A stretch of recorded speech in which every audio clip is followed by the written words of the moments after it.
Good, happy Saturday evening, April 23rd, 2022. I'm Riley King. Welcome to this Saturday evening edition of the Riley King Newscast, right here on the Riley King Network. Let's get started right now. First up, investigation continues into Concord double homicide. Law enforcement officials searched through the woods Saturday behind Portsmouth Street in Concord, where an elderly couple was found dead Thursday. More than 24 officers from Concord Police Department, New Hampshire State Police, and New Hampshire Fish and Game combated through the wooded area where Stephen and Wendy Reed were found. The Attorney General's office said at a news conference Friday the husband and wife were shot multiple times. Officials said they believe the Reeds left their Alton Woods apartment Thursday afternoon for a walk. Concord resident Don Jewell said the situation is disturbing. I'm 61 and I can't recall this happening ever, Jewell said. We often think of Concord as being a safe community. WMUR spoke with the couple's son, who said the family has no further comment at this time. Investigators did not provide an update on the case today. We have no specific information that would lead us to believe that the public is in general risk, is at any risk. Senior Assistant Attorney General Jeffrey Ward said Friday. That being said, be vigilant, take your normal daily precautions. The Concord Police will continue to be vigilant with patrols. Anyone with information on the case can call Concord Police at 603-225-8600.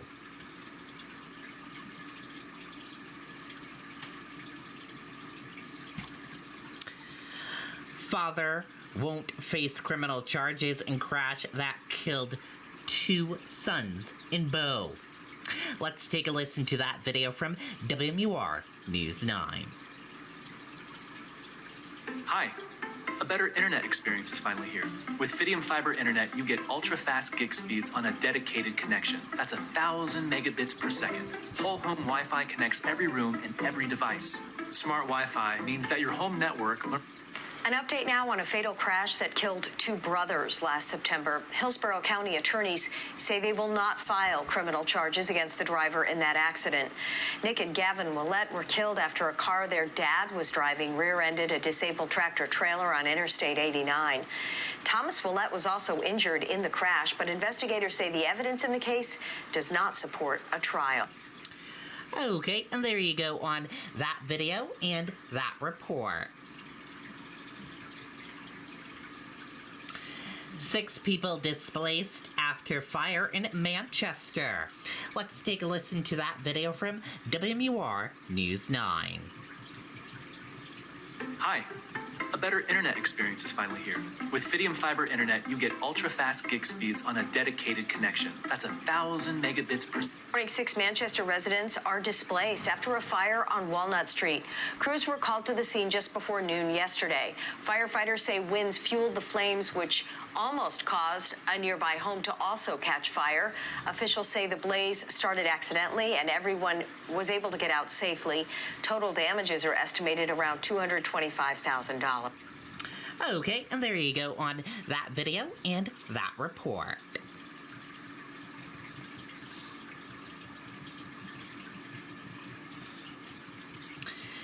Nearly 24 canines handlers from around the U.S. headed to Concord for arson investigation training.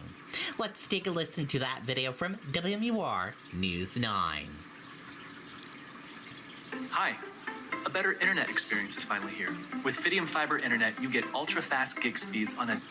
Canines and handlers from around the country are paying a visit to New Hampshire's capital city. Now in its third week, 17 teams getting special training in Concord with the State Farm Arson Dog Program. Groups as far away as Hawaii and Canada are canvassing simulated fire scenes, training the canines to find evidence of gas, oil, or fuel, which are often used to start fires. Okay, and there you go on that video and that report.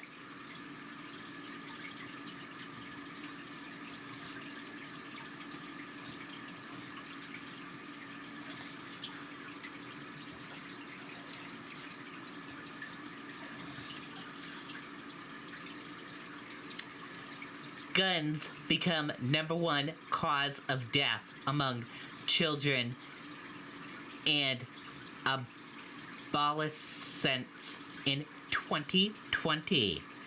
Let's take a listen to that video from ABC News. Nina's got a lot of ideas for the future.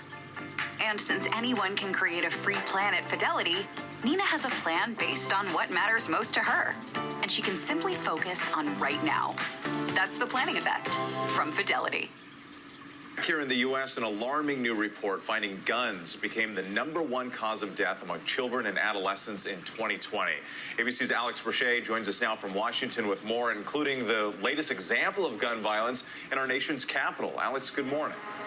Hey, Whit, picture this. It is Friday afternoon. Your child is just minutes from getting out of school for the weekend, and then you get the alert that their school is under lockdown because of an active shooter. D.C. police believe that 23-year-old Raymond Spencer is the lone person of interest, saying a suspect opened fire from a sniper-like position in an apartment building on a crowded street below, injuring 4 people in the process, including a 12-year-old child. It is one of the latest instances of gun violence affecting children here in the U.S. Already this year, there have been at least 480 gun-related deaths in children and teens, more than 1,100 injuries, and it's building on a troubling trend found in a new CDC report. Data now shows that in the year 2020, firearms were the #1 cause of death in the U.S. for those between the ages of 1 and 19, overtaking car accidents. Gun-related deaths for this group up almost 30% from the year before, and that jump largely attributed to a rise in murders. Now, as for the shooting here in D.C. yesterday, late last night, the chief of police said the alleged suspect was found dead in the apartment building as police tried to break in. Authorities uncovering more than half a dozen firearms and multiple rounds of ammunition. Right now, they believe those guns were all obtained illegally. All his victims are in stable condition. John? All right, thank you, Alex. Well, hey there, GMA fans. Okay, and there you go on that video and that report. That does it for this evening edition of the Riley King Newscast, right here on the Riley King Network. Thank you for tuning in and watching. Good night and goodbye, everyone.